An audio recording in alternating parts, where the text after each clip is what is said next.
Shut up and sit down.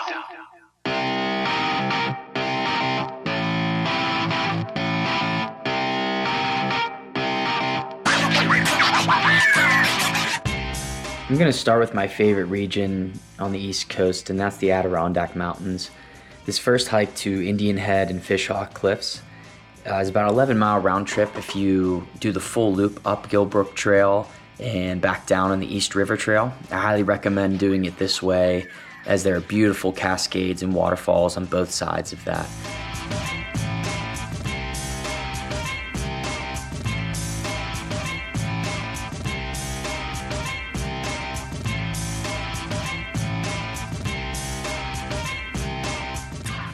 The next hike is Gothics Peak, and this can be accessed several ways. My favorite route is starting from the garden parking area, and you will use ladders and cables to actually get to the top of Gothics Peak. I highly recommend adding on Pyramid Peak, and you can also do a loop that includes Armstrong and Upper Wolfjaw Mountains as well. There are lots of different loops that you can make with this hike, and all the mountains in this area are gorgeous.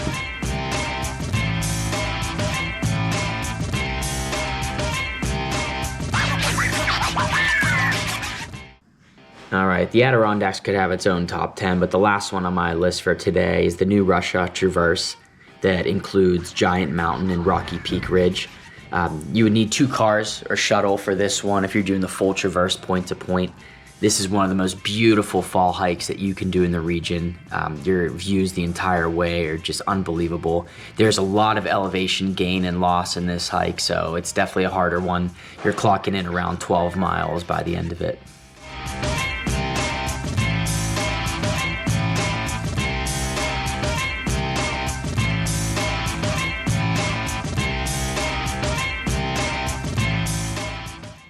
Next on my list is Mount Rogers in Grayson Highlands State Park. Mount Rogers is the highest peak in the region, and while it offers stunning views on your hike on the way, the highlight is definitely the wild ponies that are scattered throughout the region. So Mount Rogers is along the Appalachian Trail, which is also a highlight. So you can backpack this route, or there's beautiful campground to stay at in the state park itself.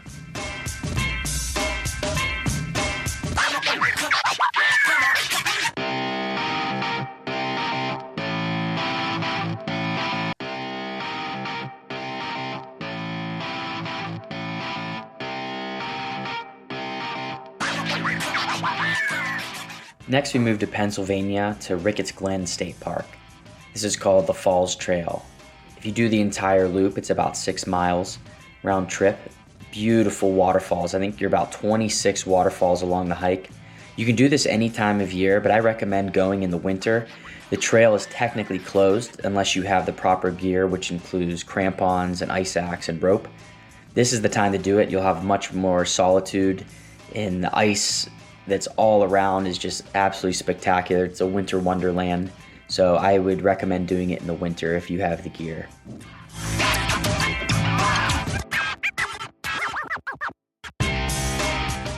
And now the first national park hike on the list is in Virginia, Shenandoah National Park. This is Old Rag Mountain, which is a classic hike in the region. Includes a very fun rock scramble to the top. I recommend doing this as an out and back because I believe the rock scrambling section is the most fun, but you can also opt to do a longer loop and go down an old fire road so that your descent is more gradual. Just adds on a couple miles. You'll need a permit ahead of time to access this hike as well, so keep that in mind.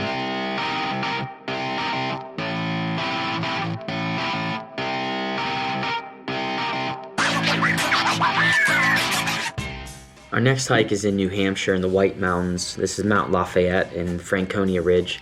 This is a beautiful open ridge hike that's about 9-mile round trip and almost 4,000 feet of elevation gain. So very steep and rugged as you climb up to the ridge. But once you're up there, you'll also have sweeping views of the region.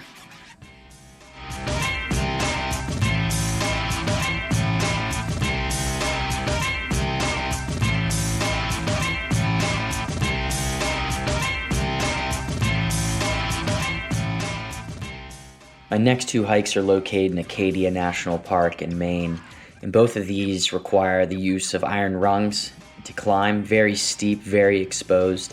but beautiful views of the ocean from here and all of the little peaks that are located in Acadia. The Beehive is the easier of the two, so if the Beehive is intimidating to you, I would not move on to the Precipice Trail, as the Precipice Trail is definitely much more exposed and intimidating with the heights that are involved. But if you're up for an adventure, both of these are awesome and fun options in Acadia. Next on our list is Mount LeConte in Great Smoky Mountains in Tennessee. You can access this peak by several trails. My favorite way to do it is to start at Alum Cave Trail, come the whole way up to Mount LeConte, add on Myrtle Point, and then descend the Rainbow Falls Trail. This would require you getting picked up or a shuttle to complete this route.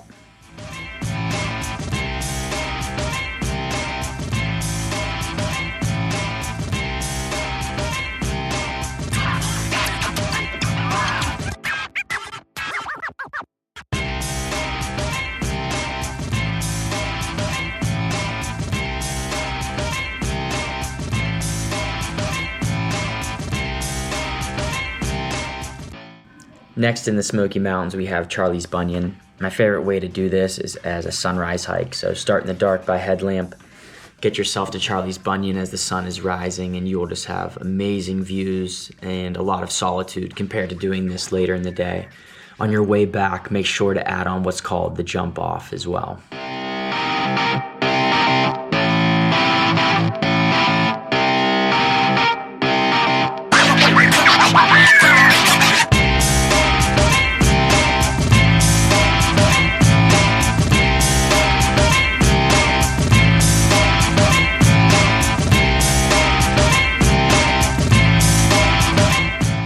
Next, we move to New River Gorge National Park in West Virginia. This is called the Endless Wall Trail. The trail to Diamond Point Overlook is only 2-mile round trip in just a couple hundred feet of elevation gain. So for the payoff that you get, this hike is extremely easy, probably the easiest on this list, but highly recommend it as you have beautiful views the entire time. Next in West Virginia is the North Fork Mountain Trail to Chimney Top. This is a steep but beautiful, beautiful view at the very top along the cliffs. My favorite way to do this is via the Landis Trail, and it's about a 5.5 mile round trip just going to Chimney Top and back. But North Fork Mountain is a very popular backpacking route, so you can make this a much longer hike if you're able to shuttle and go point to point. And last but certainly not least, probably the most visited by me in this list is Dolly Sods Wilderness in West Virginia. This is just a gorgeous region, one that I recommend to everybody. There are tons of different trails and loops that you can make. If you were doing a full backpacking route, you could do the Bear Rocks to Lion's Head Loop, which is around 22-mile round trip. But there are a ton of options for shorter day hikes. So many beautiful places to swim and to camp. And every season offers something a little bit different. Early summer, you're looking at beautiful mountain laurel and rhododendron blooming. Later in the summer, there are blueberry bushes everywhere that bloom, so you can eat blueberries as you're walking. And then in the fall, you just have stunning views as all the blueberry bushes turn bright red. So any time of year, you're in for a treat. The winter is definitely brutal up there, but I've had some great adventures going there in the winter as well.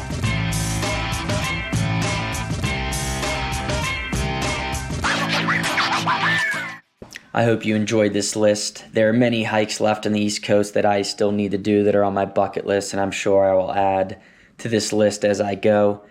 But for now, this will give you a very good start on exploring the East Coast.